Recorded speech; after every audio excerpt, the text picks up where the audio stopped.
Hi everyone, hope you're doing well from wherever you're watching this channel, depending on your time zone. Now, at one point, when President William Ruto took over power, in his very first year, in fact, before he closed the 6 months line, Ruto came up and he blamed the previous regime. And he alleged that there was a police station within Nairobi where they had put a tank and they used to slaughter people and dump in that tank. Inside a police station. Those were allegations from William Ruto. He never went further to show Kenyans really the tank and the police station he was talking about. That's why we are saying it remains to be allegation, because even the matter was never prosecuted in any court of law. So, after giving this story, Ruto confirmed on camera that is why I fired the DCI Kinoti. In fact, he's saying that is why I fired that Kinoti man. No, hata hakuna heshima Kinoti man, because it was not right. According to Ruto, he was saying it was not right. So this guy should have taken responsibility. This was William Ruto. People who are being slaughtered in a police station. How did we end up there? You know, what kind of rogue, institution? And that is why I fired that Kinoti man. Because, it's not right, good people. Should there be responsibility more than just firing? Of course, there will be responsibility. He did not resign? You fired him? We'll have another. Okay, can we... Now, with that statement, Kenyans took the president so serious.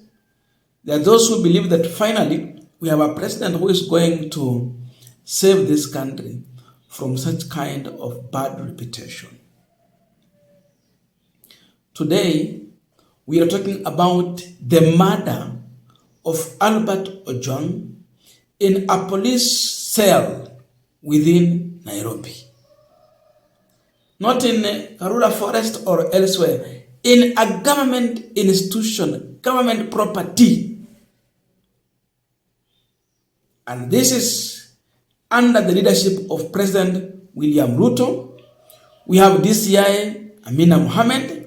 We have Deputy Inspector General of Police Douglas Kanja, and we also have the Deputy Inspector General of Police Eliud Lagat and the IG Douglas Kanja.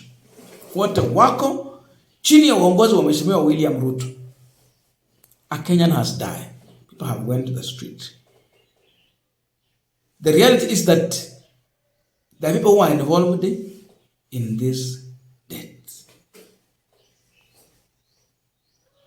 So the question people are asking, if Ruto was able to fire DCI because of the allegation he said, and we've talked about it in the beginning, what makes him to keep the current DCI in the office? What makes him to keep the current IG of police in the office? And this is the worst. What makes him to keep the Deputy Inspector General of Police, Eliud Lagat, who has been mentioned in this matter as the complainant and the suspect? Majority of Kenyans are feeling that ni huyu jamaa labda ndio alisababisha mauaji ya mwalimu Albert Ojwang. If he was able to fire Kinoti, why not fire these three? Or even the one who has been mentioned directly, Eliud Lagat, DIG. And Gachagwa is challenging this regime. He is raising serious questions about the Deputy Inspector General, where he's taking orders and what they have been doing on ground. He's questioning The regime has never come out to respond to this issue. They have remained silent. Ameuawa na Deputy Inspector General of Police anaitwa Langat. Si ndio? Na huyo ni mtu ya Ruto na Murkomen. There is a squad, a killer squad of 101 officers ambayo walitoka AP wakaingizwa katika National Intelligence Service. Hao ndio wamefanya kazi ya abduction na kuua Gen Z. William Ruto sasa amechukua huyu Lagat, amemfanya komanda ya hiyo kikosi. Ndio huyu mtu anaitwa Ojwang amewekwa Central Police Station. Huyu Lagat ametuma watu wameenda pale wameua yeye. Sasa pale Senate na National Assembly wanajaribu kufanya cover up. Huyu anajulikana mwenye kumuua. Tunataka kuambia William Ruto, huyu mtu yako anaitwa Lagat, akamatwe aende kotini ashitakiwe na kifo. Negwado itu. Na sisi tunataka kusema huyu Lagat huyu ndio alikuwa amepanga na mjumbe wa Kikuyu, mjumbe wa Limuru na mjumbe wa Kiambaa. Wakatuma watu pale Limuru waue mimi. Si unajua?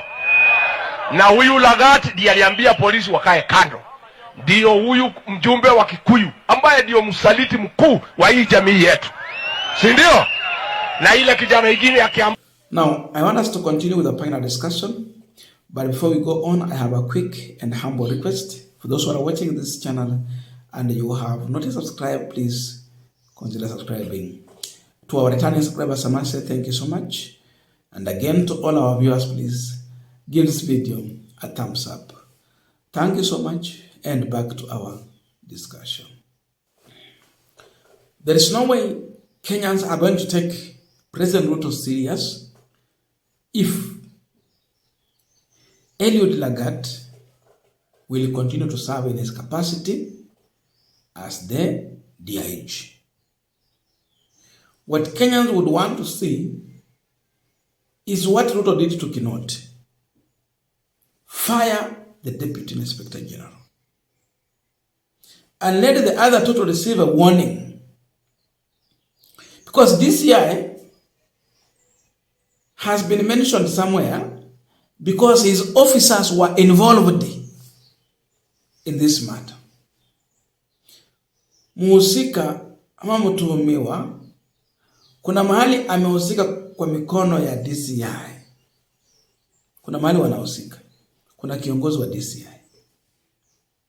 Na kuna yule amehusika directly. DIG. If Ruto found it wrong for Kinoti to serve because of the allegation of people dying in cell being dumped in a tank, what makes him to keep the current DIG in office? If that was wrong, does it mean the killing of teacher Albert Ojwang was right and the other one was wrong? That the killing of this teacher was approved, the other one was disapproved? Or what is he telling people? People are waiting to see the wheels of justice rolling. They can only be convinced if someone will lose a job and be prosecuted in a court of law on murder. This makes Kenyans to believe that DIG Eliud Lagat is protected just because he is a Kalenjin and the next person in line to take over from Douglas Kanja. So they have to protect him by every means possible.